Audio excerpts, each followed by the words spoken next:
Asurim yonim apana muda janmani mam apraya va kunteya tato yante admam gatim.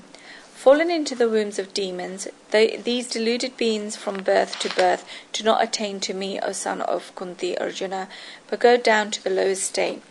These deluded beings from birth to birth over and over again fall into the wombs of demons and do not attain God. God says that these deluded beings do not attain Him, but they attain the wombs of demons. Therefore, these people do not get God. They get demonic wombs. Not only that, but they go down to the lowest state and fall into hell. When God says this here, then many people think that God is trying to frighten us by saying that if people do not go on His path, if people despise Him and God has no need to scare us. Not only that, but they go down to the lowest state and fall into hell. When God says this here, then many people think that God is trying to frighten us by saying that if people do not go on His path, if people despise Him and do this, then they will degrade themselves and fall into hell. Is God scaring us? No, God has no need to scare us. That is why you should understand one thing clearly. When does one make others scared? It is when God is a person. God is not a person, God is a system. And what Sri Krishna says in the last 2 or 3 verses is a universal law.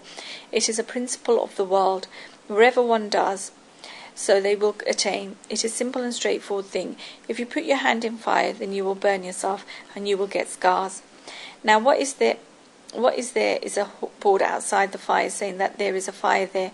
We often do this. Then when the waters in the seas are rough, then a board is put up on the beach saying that it's dangerous to swim here, you may drown. Now if one reads that board and says, "Are you threatening me?" then this is not a threat, but it is to make you alert. And if you want to ignore this and not be alert, then you are free to fall in the face and face the consequences. It is a very simple and straightforward thing. God is a system and God is a universal law that according to the actions you perform, you will get their consequences. God has showed a simple and straightforward thing. Therefore it is simple that if you follow this law and live a simple and straightforward life, then you will be able to pass through life in peace and develop yourself. And if you want to challenge the laws, then you can do so, because this is another route. This is delusion. It is not even a question of frightening a person. The Supreme Soul is just proclaiming a universal law and making us aware about the circumstances, and that is it. If there is a well, then there is a hole in it, and it is written on the board that there is a hole there. Or if there's construction taking place on a road, then it will be written that there is diversion and it says danger. It is written there that the road is closed and therefore you should take another road. But if you say, "No, I will go through this route every day and will go there today as well," then you can go, but you will fall in there. It is a simple and straightforward thing. Now is the person who puts up the sign trying to frighten you? No, he's just showing you and explaining to you what the rule is. If I were to go further then by saying this, God is not being frightening, but He is being compassionate. It depends on the perspective one takes. God says that, "Dear child, I have love towards you.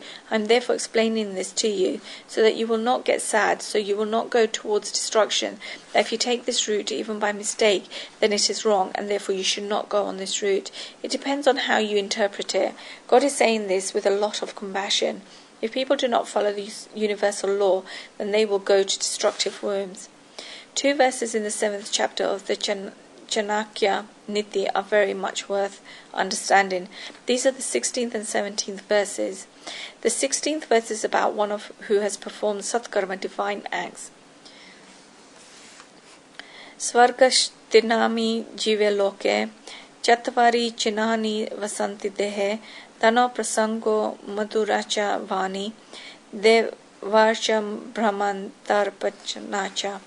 These people who have performed satkarma, divine acts, who have divine qualities, and those who have come back having gone to heaven because they are full of merits, you can see 4 characteristics in such people's lives. They are charitable, they have sweetness in their speech, they worship God, and they keep Brahmins contented. People who are full of punya, the opposite of sins, always have 4 characteristics in their lives. The first quality is that they are charitable. They're always ready to share. They're always ready to give. There's a very big qualification. If you feel like donating over and over again, then consider this as a consequence of your punya, the opposite of sins, that you have performed, and either the punya, the opposite of sins, of your previous lives are growing, or you have enjoyed those punya, the opposites of sin. Only then can events allowing you to donate can arise. Otherwise, events allowing you to donate do not arise. It's a very easy attitude to snatch from someone else. Even animals know how to do this, but animals do not have the attitude of giving away. The second characteristic is sweetness in their speech. Sweetness of speech is a divine characteristic. If someone's speech is extremely sweet, then consider that this person has come from Svarg, heaven, and is a person who has performed satkarma, divine acts. The third characteristic is that they worship God. By worship, it does not just mean performing rituals, but someone who walks on the path of Supreme Soul and someone who walks on the right path. This person has come with such great morals and culture, and that is why he continues to walk on the right path. And the fourth characteristic is that he keeps Brahmins contented. Who are Brahmins? Are they only people who wear a janoi thread around them? No, it means true Brahmins. Of course they can be Brahmins from birth, but this refers to people who are Brahmins from their actions. Therefore the fourth characteristic is that their mind feels like serving good people and helping good people. Their mind feels like standing with people who speak about dharma to society and to support these people. These are people who are filled with punya, the opposite of sins.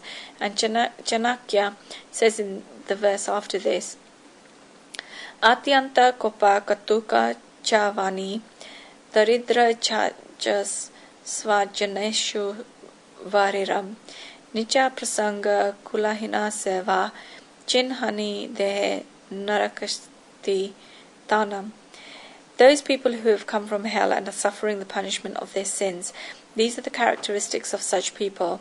They get extremely angry, they have very harsh speech, they are impoverished, they have venom towards their own people, and they join with wrong people. They are attracted to lowly things, and they serve people who perform wrong deeds. These are the people who God is speaking about in this verse. These people fall into the wombs of demons and go down to the lowest state. What are the characteristics of such people? 6 characteristics about such people have been given. The first characteristic of these people is that they get extremely angry. Such people get angry at even the slightest things. Understand that this is a characteristic of sins. This is a checklist. It's worth seeing to make sure that what we do not have any of these. These people get angry at even the smallest things and turn incredibly red. The second characteristic is that they have very harsh speech. That is what they are like. The third characteristic is that they are impoverished. They have nothing, and because they have nothing, they are unsatisfied and discontent. They always think, will I get it from here? Will I get it from there? Should I get it from here? Should I get it from there? They have this attitude in them, and they are impoverished. The fourth characteristic is that they have venom towards their own people. Own people does not only mean someone who is born in the same family as them, but it is when they should make someone their own. But they do not do so and make them go far away by pushing them away. This is what a demon does, and this is a characteristic of sin. You see, many such people in society, they do not like going to good people. They remain only with wrong people. They have venom towards good people and make wrong people their own. Chankaya says that this is a characteristic of sin. Such demons join with wrong people. Again, this ant goes only to the grasshoppers. We say from the perspective of Jyotishshastra, Vedic astrology, that if the moon and Saturn comes together in the 12th house, then the person will be born like this. He always sees things the other way round, no matter what path you show him. The fifth characteristic is that they are attracted to lowly things. If a crow has come flying to a shop that sells sweets, then if all the sweets are nice and clean, the crow will not go there. The crow will only go to stay and stick its beak where the feces is, or rubbish or gutter outside are. If it wanted to stick its beak somewhere, then it should have done so when the clean sweets were. But the crow does not stick its beak there. Sixth, if these people serve, then they only serve people who perform wrong deeds.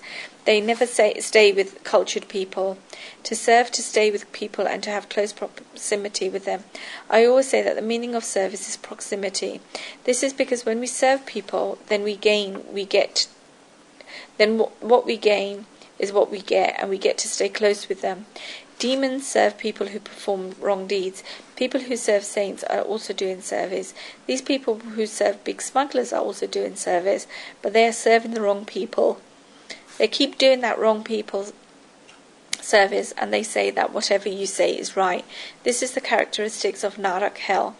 Over here, Sri Krishna is saying that these people fall into the wombs of demons and go down to the lower state. This does not mean that they go down somewhere. If they stay here in this body and perform such good deeds, then consider that this is a demonic attitude. God gives a very beautiful description in the next verse.